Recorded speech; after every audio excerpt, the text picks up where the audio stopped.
आमतौर पर आप जानते हैं रेप की कोशिश का जो केस है वो राजनीति का मुद्दा नहीं बनता है। सबकी राय यही होती है कि आरोपी को जल्द से जल्द सजा दिला दी जाए, लेकिन जब आरोपी का पॉलिटिकल कनेक्शन ढूंढना शुरू किया जाता है तो फिर मुद्दा बड़ा बनता चला जाता है। कन्नौज में नाबालिग से रेप की कोशिश के आरोप में नवाब सिंह यादव गिरफ्तार कर लिया गया। उसकी राजनीतिक कुंडली तलाशी जाने लगी। बीजेपी नवाब सिंह यादव को समाजवादी पार्टी का दुलारा बता रही है और समाजवादी पार्टी का कहना है कि वो बीजेपी के पूर्व सांसद कन्नौज से सुब्रत पाठक का करीबी है। लेकिन क्या अपराध के मामलों में ये राजनीति यूपी की 10 सीटों पर जो उपचुनाव होने जा रहे हैं इसी वजह से हो रही है? आज हुंकार में इसी पर चर्चा करेंगे। पहले आप देखिए सियासी वार पलटवार।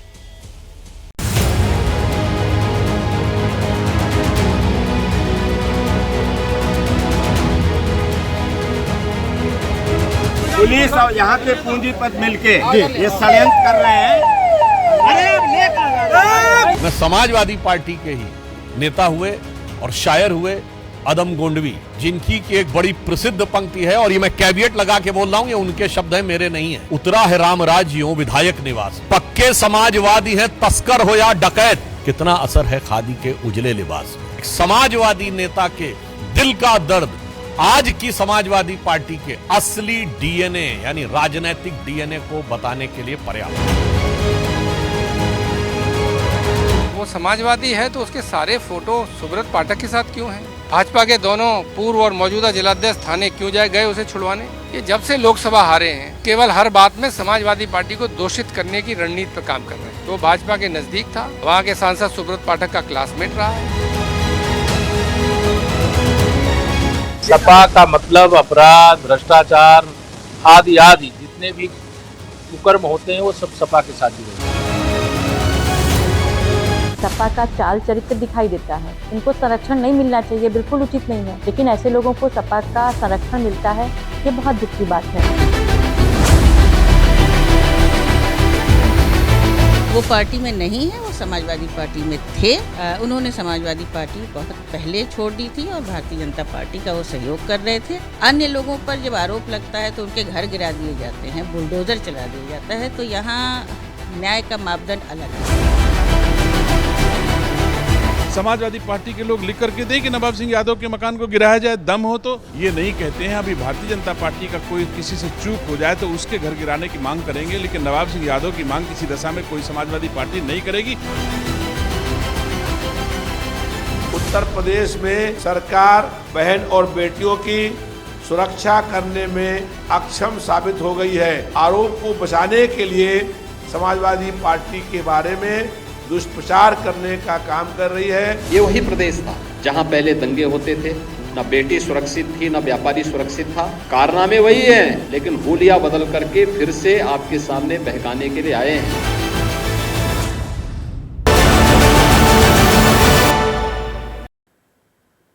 मैं आपका परिचय कराती हूँ। आज की चर्चा में खास मेहमान हमारे साथ जो शामिल हो रहे हैं, बीजेपी की तरफ से प्रवक्ता शाजिया इल्मी जी, समाजवादी पार्टी प्रवक्ता राजकुमार भाटी जी, आरएलडी के प्रवक्ता मनोज चौधरी जी, साथ ही हमारे साथ 3 वरिष्ठ पत्रकार आज शो में मौजूद हैं। आप देख रहे हैं शीतल प्रसाद सिंह जी हमारे साथ मौजूद हैं, अभय दुबे जी हमारे साथ मौजूद हैं और स्टूडियो में मेरे साथ हर्षवर्धन त्रिपाठी जी हैं। बहुत स्वागत आप सभी का। शाजिया, उत्तर प्रदेश में सरकार आपकी पार्टी चला रही है, सत्ता में आप हैं, कानून व्यवस्था की जिम्मेदारी आपकी है और ऐसे में कन्नौज वाली घटना जब होती है तो बीजेपी कहती है कि यूपी के 2 लड़कों की वजह से अपराधियों की ये हिमाकत बढ़ी है। तो ये दुष्प्रचार है विरोधियों के खिलाफ या फिर ये बीजेपी सरकार की लाचारी की वजह से ऐसे बयान दे रहे हैं? देखिए, अगर बीजेपी की वहाँ जिम्मेदारी है कानून को लेकर, लॉ एंड ऑर्डर को लेकर, लेकिन बीजेपी की जिम्मेदारी वहाँ के जो रेपिस्ट और बलात्कारी मानसिकता के लोग हैं उनकी नहीं है। तो जो भी समाजवादी पार्टी के नज़दीकी हैं जैसे मोहित खान, और जिनको बचाने की कोशिश कैसे की बाकायदा खुद अखिलेश यादव जी ने, और जिस तरह से अब दूरी बनाने की कोशिश की जा रही है नवाब यादव से, साफ जाहिर है कि समाजवादी पार्टी का क्या चरित्र है, उनका राजनीतिक डीएनए क्या है। हमें बहुत दूर जाने की ज़रूरत नहीं है। आप देखिए आज़म खान ने जिस तरह की भद्दी और गंदी बातें कही थी जयप्रदा जी के बारे में, वो हम सब ने सुनी है। हम जानते हैं कि सीनियर लीडर्स के क्या सोचते हैं कि अरे लड़के हैं, लड़के तो ऐसे काम करेंगे, ये सब हम जानते हैं। और वही पार्टी है, एक नहीं दो। अयोध्या में क्या हुआ, 12 साल की बच्ची अवधेश जी के बिल्कुल नज़दीकी, अब तो वो कह रहे पल्ला झाड़ रहे हैं। और क्या कहा जा रहा है कि डीएनए टेस्ट हो। क्यों डीएनए टेस्ट हो, यकीन नहीं है। 12 साल की बच्ची झूठ बोल रही है, उसके माँ बाप झूठ बोल रहे हैं इस मामले में। अब कह रहे नवाब यादव को जानते नहीं थे। किसने प्रचार किया है, चाहे वो अखिलेश यादव जी हों या डिम्पल जी हों, किसने उनका लगातार प्रचार किया है। सालों साल का जो पुराना रिश्ता रहा है, बल्कि अखिलेश यादव जी जब सीएम थे तो उन्हें मिनी सीएम कहा जाता था। इतना भौकाल था भाई साहब का। और जिस अवस्था में वो पाए गए हैं सबने देखा है। जब फ़ोन किया गया, और जूही जी क्या कहती हैं सुनिए, समाजवादी पार्टी की महिला प्रवक्ता कहती थी लड़की अगर 15 साल की थी तो नौकरी क्यों ढूंढ रही थी, लड़की अगर 15 साल की थी तो फ़ोन पर 12 बजे बात क्यों कर रही थी।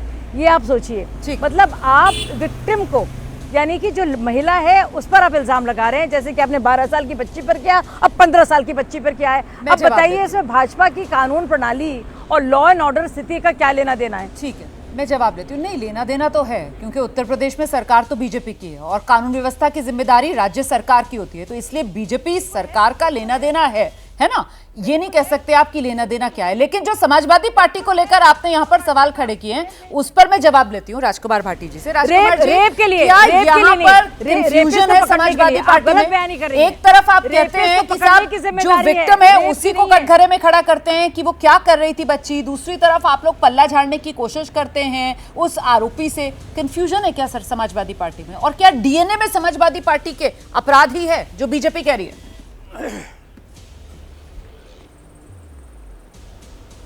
देखिए, अपराधी चाहे रेपिस्ट हो, चाहे कोई मर्डर करता हो, लूट करता हो, किसी भी अपराध में संलिप्त हो, उसके खिलाफ सरकार को, कानून को, पुलिस को सख्त से सख्त कार्रवाई करनी चाहिए। और कोई अगर दूसरी पार्टी से जुड़ा हुआ है बीजेपी को छोड़कर तो और ज़्यादा सख्त करो।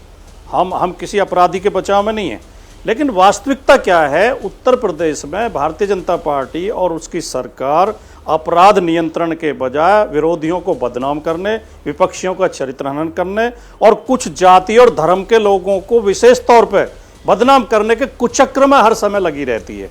सच्चाई यह है कि उत्तर प्रदेश में जो एनसीआरबी की लेटेस्ट रिपोर्ट है उसके अनुसार उत्तर प्रदेश में डेली 10 मर्डर होते हैं और 11 रेप होते हैं। 10 मर्डर और 11 रेप। लेकिन सरकार एक अहंकार में डूबी हुई है, आत्ममुग्धता में डूबी हुई है और सरकार केवल विरोध। उत्तर प्रदेश के मुख्यमंत्री, जब लखनऊ की एक घटना होती है छेड़छाड़ और बारिश के टाइम में, सबने वो वीडियो देखे, तो विधानसभा के अंदर केवल 2 ही लोगों का नाम लेते हैं, एक मुस्लिम का, एक यादव का, क्योंकि इन्हें कुछ वर्गों से नफरत है और विरोधियों से नफरत है।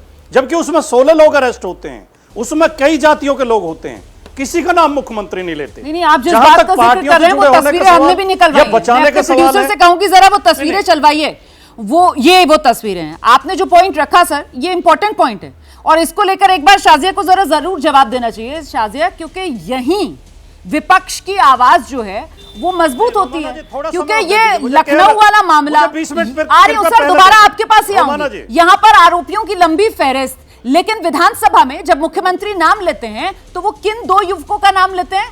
उनमें से एक यादव होता है, दूसरा मुसलमान होता है। और जिस समय मुख्यमंत्री ये बयान दे रहे थे तब तक भी 4 आरोपी गिरफ्तार हो चुके थे जो अन्य जाति धर्म के थे, पर उनका नाम उन्होंने नहीं लिया। तो जो अभी कह रहे हैं राजकुमार भाटी साहब कि ये सिर्फ और सिर्फ विरोधियों को बदनाम करने के लिए, कुछ जाति धर्म वालों पर निशाना साधने के लिए ये राजनीति चमकाकर अपराध पे काबू करेंगे क्या उत्तर प्रदेश में? Please respond Shazia. Yes, after you finish, I will respond. You just finished, so I will respond. देखिए, सबसे पहले तो मैं पर्दाफाश कर दूं जो अभी झूठी बात कही गई थी कि इतने ज़्यादा मामले हैं। अगर आप क्राइम रेट को देखेंगे उत्तर प्रदेश के तो वो है 171%, जो पूरे देश के 258% से कंपैरिजन में है, यानी कि 100% कम है। अगर आप 171.6% देखेंगे यूपी का, वो इतना कम है पूरे देश से। तो ये पूरी तरह से झूठ है कि सबसे ज़्यादा वहाँ पे हो रहा है, बावजूद इसके कि सबसे बड़ा वो राज्य है, डेंसिटी के हिसाब से, पॉपुलेशन के हिसाब से सबसे हाईएस्ट कन्विक्शन रेट वहाँ पे है और अपने साइज़ के और पॉपुलेशन के प्रोपोर्शन के हिसाब से बहुत ही कम घटनाएं हो रही हैं जो इस तरह किया और उसमें रुकावट आई है। दूसरी और बड़ी बात, मैं नहीं कह रही हूँ कि हमारी जिम्मेदारी नहीं है, रेपिस्ट को पकड़ने की जिम्मेदारी है।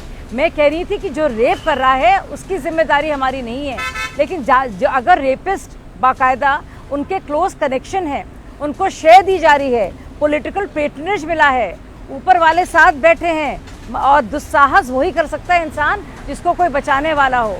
जो 12 साल की बच्ची के साथ जिस तरह से बलात्कार करता है, ये वही कर सकता है जिसको बहुत पेट्रनेज मिली हो, वो जानता है बच सकता है। ये जो इंसान है नवाब, आप जानती हैं किस तरह के मुकदमे रहे इसके, और उस दौरान जब वो मुलायम सिंह यादव खुद मुख्यमंत्री रहे और लगातार उसका साथ रहा है सपा के साथ, बीच में दूरी हो गई, पास आ गई, ये तो कहना बड़ा आसान है, लेकिन कुछ फर्क नहीं पड़ता मुझे। राजकुमार भाटी जी, आप पल्ला नहीं झाड़ सकते इन आरोपियों से, इनके लिंक सीधे सीधे समाजवादी पार्टी से, जिसका जिक्र शाजिया कर रही हैं, तो कटघरे में समाजवादी पार्टी खड़ी होती है मतलब।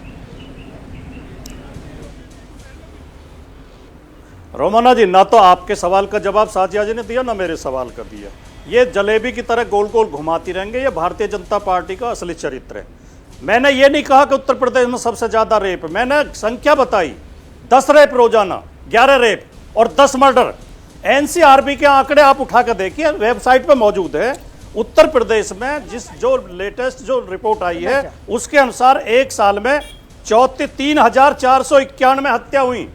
आई 365 का भाग दे दीजिए आप, 10 रोजाना। रेप 3,690, 365 का भाग दीजिए, 11 रेप रोजाना हुए।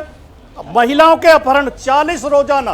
दूसरी बात जो ये कह रही हैं, ये फोटो देखिए आप, ये जीबीयू जो उसमें बीएचयू में, बनारस हिंदू विश्वविद्यालय में एक बेटी के साथ गैंगरेप हुआ। अपराधियों की पहचान सीसीटीवी के आधार पर तीसरे दिन हो गई थी। 1 महीने तक इनकी सरकार उनको बचाती रही, क्योंकि ये भारतीय जनता पार्टी से जुड़े हुए थे। और इनके फोटो किस किस इनके नेताओं के साथ और किस किस के साथ हैं आप देख सकती हैं। ये मध्य प्रदेश में विधानसभा चुनाव प्रचार कर रहे थे भारतीय जनता पार्टी के लिए। ये इनका चरित्र है। अगर अपराधी इनकी जाति से बिलोंग करता है, इनकी पार्टी से बिलोंग करता है, तो उसे इनकी सरकार बचाएगी। पूरे दुनिया ने देखा कि गुजरात में रेपिस्टों को जेल से बाहर निकाल के इन्होंने उनकी पूजा की, उनके पैर छुए, उन्हें मालाएं पहनाई, उन्हें मिठाई खिलाई। ये इस भारतीय जनता पार्टी का चरित्र है। पूरे दुनिया ने देखा कि कठुआ में एक बेटी के साथ रेपिस्टों को बचाने के लिए इनकी पार्टी ने तिरंगे लेकर यात्रा निकाली, प्रदर्शन किए। ये केवल भारतीय जनता पार्टी कर सकती है, जो रेपिस्टों के लिए जुलूस निकाल सकती है, जो रेपिस्टों को माला पहना सकती है, उन्हें सम्मानित कर सकती है। उत्तर प्रदेश में जब से ये लोकसभा चुनाव में हारे हैं, इनकी सारी नजर समाजवादी पार्टी पर है। ये झूठे सच्चे आरोप लगाकर समाजवादी पार्टी को बदनाम करना चाहते हैं। समाजवादी पार्टी को किसी अपराधी से कोई संबंध नहीं है, और गलती से कोई आ जाएगा तो हम पहले चाहेंगे कि उसे फांसी दी जाए। आप नवाब यादव को नहीं बचा रहे पार्टी में। आप मुझे बताइए, आपकी पार्टी नवाब यादव के साथ खड़ी हुई है या नहीं? नवाब सिंह, 5 सेकंड का सवाल, 5 सेकंड का सवाल। अगर नवाब सिंह यादव समाजवादी पार्टी का नेता है, तो सुब्रत पाठक के साथ उसके फोटो क्यों हैं? सुब्रत पाठक का प्रचार वो चुनाव में क्यों कर रहा था? सुब्रत पाठक के लिए वोट क्यों मांग रहा था? इस सवाल का जवाब आप साजिया इल्मी से लीजिए। ये भारतीय जनता पार्टी का आदमी है। भारतीय जनता पार्टी में शाजिया वो टस से मस नहीं हो रहे हैं। वो कह रहे हैं कि ये सिर्फ और सिर्फ बीजेपी समाजवादी पार्टी को 24 चुनाव में जिस तरीके से बीजेपी के मुकाबले जीत मिली है उत्तर प्रदेश में, उससे बौखला गई है और समाजवादी पार्टी को बदनाम करने के लिए ये आपराधिक घटनाओं को इस्तेमाल करना चाह रही है। शाजिया इल्मी प्लीज आइए। देखिए, ये जितना भी इस बात को कहें, यूपी में हर कोई इंसान जानता है, और ज़रा सा आप भी पढ़े लिखेंगी, आप समझ जाएंगी कि कौन उनको लाया राजनीति में। जब पहले यूथ की जो उन्होंने बनाई थी पूरी एक यूथ सेना जो बनाई थी अखिलेश यादव ने, और युवा मोर्चा बनाया था, तो नवाब साहब को लेके आए थे, उनकी भर्ती हुई थी। चाहे जो भी चुनाव होते हैं, चाहे डिम्पल यादव का होता है या शाजिया, हम सब जानते हैं राजनीति में तो नेता पार्टी बदल लेते हैं ना, और जब पार्टी बदल लेते हैं तो उनकी लॉयल्टीज भी बदल जाती हैं। आप सब एक दल से दूसरे दल में जाते हैं तो पिछले वाले दल से थोड़ी फिर आपको कनेक्ट करके देखा जाता है। जिस दल में आप कनेक्टिविटी होते हैं उसी के साथ आपको जोड़कर देखा जाता है। और समाजवादी पार्टी तो कह रही है ठीक है पहले थे, लेकिन उसके बाद वो सुब्रत पाठक के साथ चले गए, वो तो कह रहे हैं इस बात को। तो फिर अब वो जिस पार्टी के साथ होंगे उसी में उन्हें गिना जाएगा ना। नहीं, अब वो किसके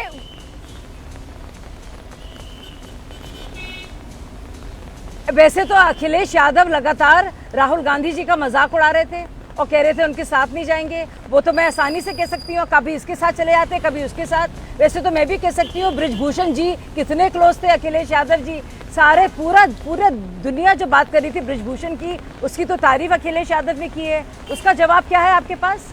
क्यों नहीं, वो बृजभूषण शरण सिंह और उनके सामने कैसे राजनीति नतमस्तक हुई, ये तो पूरे देश ने देखा ना कि टिकट उनको नहीं तो उन्हीं के परिवार से उनके बेटे को दे दिया गया। अगर बोलेंगे तो मैं तो सिर्फ सवाल पूछ रही हूँ। अच्छा, मैं बोल लूं। बिल्कुल आप सवाल पूछ रही हैं, लेकिन आप बताइए, जो इंसान की लगातार पूरी राजनीति और पूरा करियर रहा है समाजवादी पार्टी के साथ, अब क्योंकि वो कुछ दिनों के लिए सुब्रत पाठक के लिए वोट मांग रहा है, वो पल्ला आप लोग झाड़ लेंगे और आप बना देंगे उसको भाजपाई। जब उसकी सुब्रत पाठक से उसको जोड़ आपने खुद ही मान लिया कि वो सुब्रत पाठक के लिए वोट मांग रहा है। पार्टी नेता की रही है, समाजवादी पार्टी नेता की रही है। इन्होंने बात की, उन्होंने बहुत सारी बात की, बिल्किस बानो की इन्होंने बात की। वो जो रेपिस्ट थे वो 14 साल की सजा करके आए थे, किसी ने फूल माला नहीं पहनाया और वापस गए भी, वो वापस जेल में गए 14 साल की सजा के बाद। नहीं, फूल माला पहनाती हुई, उनको स्वागत करती हुई तस्वीरें गुजरात से सामने आई और वो वापस गए जब सुप्रीम कोर्ट की तरफ से फैसला आया, तब वो वापस आए, तब वो वापस गए जब सुप्रीम कोर्ट की तरफ से फैसला। आप बोलिए, मैं मनोज चौधरी जी का रुख कर रही हूँ। मनोज जी, मुझे आपसे ये समझना है कि यहाँ पर तो एक तरीके से शाजिया इल्मी खुद ही इस बात को मान रही है कि सुब्रत पाठक के लिए ठीक है वो प्रचार कर रहा था, तो जाहिर सी बात है अगर वो बीजेपी कैंडिडेट के लिए प्रचार कर रहा था तो फिर समाजवादी पार्टी से तो उसका रिश्ता आप नहीं जोड़ सकते ना।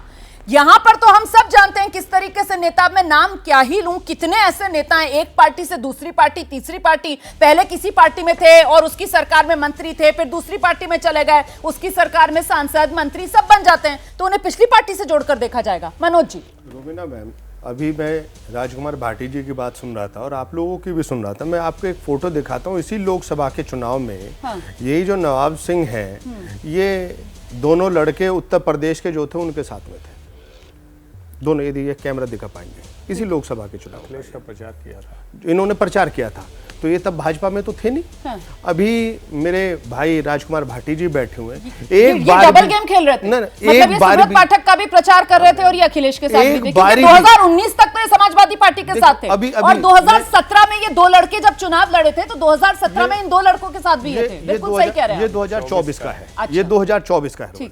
अभी राजकुमार भाटी जी कह रहे थे, मैं इनसे कहना चाहूंगा, एक बार भी इन्होंने सख्त लहजे में नहीं कहा कि जो भी आरोपी है उसको सख्त से सख्त सजा होनी चाहिए। राजकुमार भाटी जी, सख्त लहजे में आप नहीं कह रहे हैं, जो आरोपी है उसको सजाओ, नरमी बरत रहे हैं आप नवाब यादव के लिए? ये सवाल आया यहाँ पर आरएलडी के हमारे भाई बैठे हुए मनोज चौधरी जी, उनके मन में। नहीं, मनोज भाई शायद ठीक से सुन नहीं पाए, किसी और काम में व्यस्त होंगे। मैंने तो शुरू में ये कहा कि किसी भी रेपिस्ट को, किसी भी हत्यारे को फांसी की सजा होनी चाहिए और अगर वो हमारी पार्टी से संबंधित है तो और सख्त सजा होनी चाहिए। लेकिन ये जिम्मेदारी तो यूपी गवर्नमेंट की है कि अपराधों पर नियंत्रण करे, अपराधियों पर नकेल कसे। ये तो केवल भाषण में व्यस्त रहते हैं, ये तो केवल विरोधियों पर आरोप लगाने में व्यस्त रहते हैं। कानून व्यवस्था तो उत्तर प्रदेश की बिगड़ी हुई है। आज के अखबार ही आप उठा कर देख लें, आगरा में चलती कार में इंजीनियरिंग की स्टूडेंट से रेप हो गया। ठीक है। आप बांदा में एक लड़की से रेप करके उसे हाईवे से फेंक दिया, तीनों वरिष्ठ पत्रकारों को आप रुक करने जा रही हूँ। मेरठ में तीनों वरिष्ठ पत्रकारों को आप रुक करने जा रही हूँ और मैं पहले मुझे लगता है हर्षवर्धन त्रिपाठी जी का रुक करती हूँ। सर, मैं आपसे ये समझना चाहती हूँ कि कानून व्यवस्था राज्य सरकार की जिम्मेदारी, और ऐसे में अगर प्रेस कॉन्फ्रेंस करके बीजेपी की तरफ से कहा जाता है कि साहब जो दो लड़के हैं इनकी वजह से ये हिमाकतें जो हैं वो बढ़ रही हैं, तो आप इसे किस तरीके से देख रहे हैं? ये यूपी में बीजेपी सरकार उसकी लाचारी नजर आती है या फिर जो विपक्ष कह रहा है कि ये सिर्फ और सिर्फ विपक्ष को घेरने की एक रणनीति है? देखिए रोमाना, मुझे तो बड़ा आश्चर्य हो रहा है कि एक मामला, घृणित मामला उस तरह का सामने आता है और राजनीतिक दल उसमें बचाव करने लगते हैं और एनसीआरबी के आंकड़े बताने लगते हैं और राज्य में कितना अपराध कहाँ हो रहा है उसको बताने लगते हैं या कोई पुरानी घटना बताने लगते हैं। दरअसल यही वो कवर फायर होता है जो राजनीतिक दल जब अपनी पार्टी का मामला फंसता है तो ये काम करते हैं। ये अक्सर मैंने देखा है, किसी भी मामले पर आप बात देखिए, घृणित से घृणित जघन्यतम काम हो जाए वो पार्टी वाला निकालेगा, दूसरे कुछ लेके आएगा और उसकी तैयारी करके आएगा क्योंकि उस पर वो बोल नहीं पाता है। कन्नौज का मामला आज जहां पहुंचा है जरा इसको ध्यान से देखना चाहिए। नवाब सिंह यादव अखिलेश डिंपल के लिए घर जैसा था, ये कोई छिपी हुई बात नहीं। जब वहां से सुब्रत पाठक जीत गए, जो मेरी जानकारी है, जो मैंने थोड़ा बहुत पता करने की कोशिश की, तो वो बड़े रसूख वाला आदमी है, अच्छा खासा पैसा कौड़ी है, कारोबार अच्छा हो गया। नवाब यादव उसने सुब्रत पाठक से एक, जिसको कहते हैं ना कि सांसद हो गए, सरकार है तो सेटिंग गेटिंग की। लेकिन जब अखिलेश यादव चुनाव लड़ने के लिए आए तो वो पुनः अखिलेश यादव के साथ गया। इसीलिए आपको 2024 में जो अखिलेश यादव और राहुल गांधी का मंच दिखा, तो ठीक अखिलेश यादव और राहुल गांधी के पीछे बैठा हुआ दिखा। मूलतः वो पूरी तरह से समाजवादी पार्टी का ही व्यक्ति है, और समाजवादी पार्टी का नहीं, अखिलेश यादव और डिंपल यादव के व्यक्ति है। नंबर 1। नंबर 2 ये सर, एक सेकंड आपको रोकूं, एक सेकंड। यही जो पॉइंट आपने रखा ना, आपने कैसे बताया कि उसने सेटिंग कर ली है ना। 2019 में जब समाजवादी पार्टी हारी तो सुब्रत जो जीते थे वहां पे पाठक, सुब्रत पाठक, उनके साथ उसने सेटिंग कर ली। तो फिर शीतल जी जो हैं, क्योंकि उत्तर प्रदेश की राजनीति, मैं ये बात पूरी कर लूं, रुमाना ये बात नहीं, ये बात नहीं, ये आधी बात रह जाएगी, ये गड़बड़ हो जाएगा, ये गड़बड़ हो जाएगा। ना सेटअप पर सुन ऐसे लीजिए, व्यक्ति को शीतल जी, लेकिन ऐसे व्यक्ति को राजनीतिक कार्यकर्ता और नेता के रूप में देखा जाना चाहिए या सेटर के रूप में देखा जाना चाहिए? और ऐसे व्यक्ति की क्या यहाँ पर किसी के साथ पॉलिटिकल विश्वसनीयता के तौर पर देखा जाना चाहिए? रोमाना आप ट्विस्ट कर रहे हैं। आप बात पूरी कर लीजिए। सेटर नहीं मैंने कहा, मैंने कहा कि उस वक्त वो सांसद हुए, उस वक्त सत्ता थी, तो इस वक्त उनके साथ जुड़ गया, ठीक है, और ये कारोबार बचाने के लिए कर सकता है। लेकिन वो अखिलेश यादव के साथ ही रहा, 2024 के चुनाव उनके साथ रहा। और मैं तो कह रहा हूं कि समाजवादी पार्टी सहित सारी पार्टियों को कहना चाहिए कि इसके खिलाफ कड़ी से कड़ी कार्रवाई हो। क्यों समाजवादी पार्टी गोलमोल बयान दे रही है? और मोहित खान के मामले में तो अभी वो बीता नहीं कुछ दिन, अवधेश प्रसाद ने क्या क्या बोला था, वो अंग्रेजी बोलने लगे थे, I don't know, I am not aware until unless, पता नहीं क्या क्या बोलने लगे थे। और उन्होंने, अखिलेश यादव ने डीएनए टेस्ट की मांग कर दी थी, हमने तो नहीं सुना किसी नेता के मुंह से। ठीक है, अब जवाब ले लेती हूँ। आइए शीतल जी, मुझे ये बताइए कि ये इस वक्त जो हम चर्चा कर रहे हैं वो कन्नौज वाले मामले पर कर रहे हैं, जिसको लेकर बीजेपी की तरफ से कहा गया कि भाई जीतने के बाद चुनाव, ये जो 2 लड़के हैं इनकी वजह से अपराधियों की जो हिमाकत है वो बढ़ गई है। तो यहां पर इस पूरे मामले को आप किस रूप में इंटरप्रेट कर रहे हैं सर? और वो मेरा सवाल जो रह गया पीछे, ये जो नवाब यादव है, फिलहाल इसका कनेक्शन किसी पॉलिटिकल पार्टी से जोड़कर देखा जा सकता है या फिर सिर्फ और सिर्फ इसके नाम पर अभी सियासत चमकाने का खेल खेला जा रहा है? देखिए, अभी थोड़ी देर पहले खबर आई है कि पश्चिम के एक जिले में एक एडीओ पंचायत ग्रामीण होते हैं, 50 साल से ज्यादा का है, और एक 6 साल की बच्ची के साथ इस तरह की बदतमीजी करते हुए पकड़ा गया है। एडीओ और पंचायत, एक एनिमल के साथ भी था जी, एनिमल। अब उसे किस पार्टी से जोड़ देंगे? ये एक सामाजिक, मनोवैज्ञानिक और दूसरी तरह की समस्या है जिसमें कानून व्यवस्था का रोल है। अभी आप देख रहे हैं कि एक आदमी को इस हत्या और बलात्कार के मामले में सजा मिली हुई है हरियाणा में, और उसे 9वीं बार पैरोल दिया गया है। वो 2 साल में करीब 200 से ज्यादा दिन बाहर रहा है, फिर 21 दिन के लिए बाहर आ गया। नाम लेना जरूरी है, गुरमीत राम रहीम, बलात्कार का दोषी सर। जी बिल्कुल, हाँ, मैंने कहा वो तो दोषी साबित है कोर्ट से, बाकी जो हम बात कर रहे हैं ये लोग तो आरोपित हैं। तो खैर, इस पे नहीं जाए किसी को कहना कि ये साफ है या वो दल गड़बड़ है। ये मनोवैज्ञानिक सामाजिक समस्या है जिसका अपराध से लेना देना है तो लॉ एंड ऑर्डर में भी आ जाती है।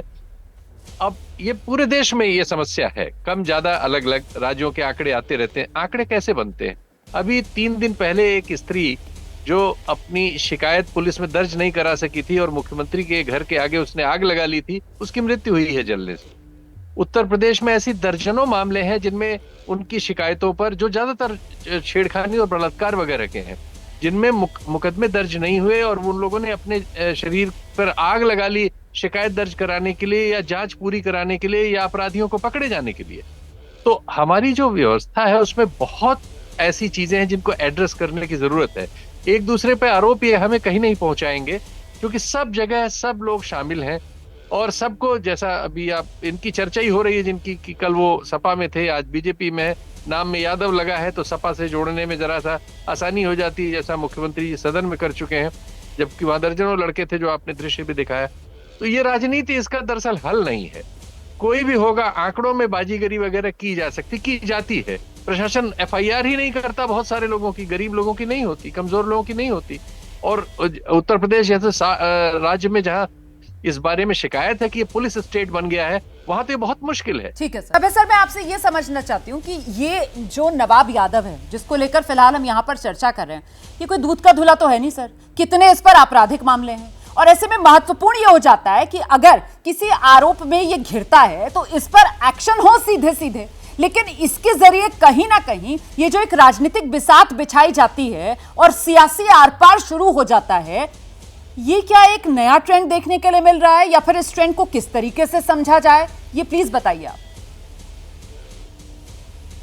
देखिए, यहाँ पर बहस में जितने भी लोग हैं उनमें से कोई ये तो नहीं कह रहा है कि नवाब यादव निर्दोष है या नवाब यादव कोई कमतर अपराधी है या उसको कम सजा दी जानी चाहिए, ऐसा तो कोई बोल नहीं रहा है, ना कोई बोलेगा। मेरा कहना यह है कि क्या इस बात का कोई प्रमाण भारतीय जनता पार्टी ने मुहैया कराया है कि समाजवादी पार्टी नवाब यादव को बचाने की कोशिश कर रही है? ठीक है, देखिए, राजनीति का अपराधीकरण बड़े पैमाने पर हो चुका है। सभी पार्टियों के बाहुबली होते हैं, सभी पार्टियों के गैंगस्टर्स होते हैं, सभी पार्टियों के गुंडे होते हैं, उन्हें ठेकेदारी, जब सत्ता मिलती है तो उन्हें ठेका भी मिलता है, उनकी धन संपत्ति भी बढ़ती है। ये सब एक स्थापित तथ्य है और उसमें कोई भी पार्टी दूध की धुली हुई नहीं है।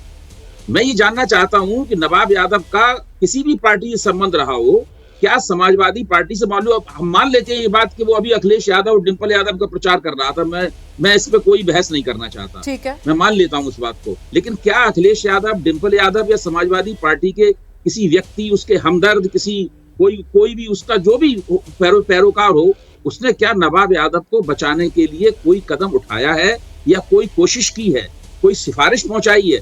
अगर इसका कोई जरा सा भी प्रमाण है तो वो प्रमाण दे दिया जाए और हम सब लोग उस प्रमाण की निंदा करेंगे और समाजवादी पार्टी की भी इसके लिए निंदा करेंगे। अयोध्या वाले मामले में तो ऐसा हुआ ना, अयोध्या वाले मामले में तो ऐसा हुआ ना, वहां पर तो बहुत दबाव बनाया गया पीड़ित परिवार पर। वहां तो सारा का सारा मामला किसी तरीके से नौकर के सिर पर आ जाए, समाजवादी पार्टी के नेता। अयोध्या वाले, मैं इसके जवाब में ब्रजभूषण शरण सिंह को जिस तरह बचाया गया उसका हवाला नहीं दूंगा। अयोध्या वाले मामले में अगर ऐसा किया गया है तो वो घोर निंदनीय है। तो मेरा मानना है कि जिन लोगों ने दबाव बनाया उनके खिलाफ भी मुकदमा दर्ज होना चाहिए। सही बात है। मैं तो ये कहता हूं कि समाजवादी पार्टी के किसी व्यक्ति ने अगर उनको जरा भी बचाने की कोशिश की है तो उनको भी न बख्शा जाए, उसके लिए भी दफा मौजूद है कानून में भाई। सही बात है सर, बिल्कुल। उनको भी क्यों छोड़ा जाए? और ये अयोध्या वाले मामले में जो बुलडोजर वाला एक्शन हुआ वो भी हम दिखा रहे हैं दर्शकों को टेलीविजन स्क्रीन पर इस समय। जी सर, जी। तुम्हारा एक जरा सी बात मैं कह रहा हूं, अब श्री आदित्यनाथ जी 7 साल से उत्तर प्रदेश के मुख्यमंत्री हैं, स्पष्ट बहुमत की सरकार चला रहे हैं। अब ये ऐसा नहीं है कि 2017 में अभी मुख्यमंत्री बने हो और 2018 में ये घटना हुई हो। वो कब तक समाजवादी पार्टी के दरवाजे पे ठीकरा फोड़ते रहेंगे कि इनकी वजह से उत्तर प्रदेश में अब कानून व्यवस्था की स्थिति बिगड़ी हुई है? भाई अब तो उन्हें सारी जिम्मेदारी खुद लेनी चाहिए ना, हर चीज की जिम्मेदारी। भी मुख्यमंत्री बना रहना चाहता हूं, उसके बाद फिर चुनाव जीतना चाहता हूं, तो कुछ तो करें, खुल के कहें कि मेरी जिम्मेदारी है उत्तर प्रदेश की कानून व्यवस्था। ठीक है, शाजिया इल्मी प्लीज आइए। आपने सुना सब पैनलिस्ट को, आपका टेक इस पर। ये कन्नौज वाला मामला, अयोध्या वाला मामला आपने उठाया, बिल्कुल सही, और वहां पर हमने देखा किस तरीके से आरोपी के घर पर बुलडोजर भी चला। आरोपी को कोई बचा नहीं सकता। लेकिन यहां पर सवाल ये कि कन्नौज वाले मामले में जो बुनियादी बात अभय जी कह रहे हैं कि क्या अखिलेश यादव या डिंपल यादव इनमें से कोई आया बचाने के लिए इस आरोपी को? अगर जिस पार्टी से बीजेपी एसोसिएट कर रही है, मान लीजिए उसी पार्टी का है वो आरोपी, अगर उसको समाजवादी पार्टी ऑन नहीं कर रही है तो क्यों जबरदस्ती आप लोग चाह रहे हैं कि समाजवादी पार्टी उसकी रक्षा करने के लिए आए या उसको बचाए? अपराधी है, कानून उससे डील करेगा, राजनीति क्यों लाई जा रही है?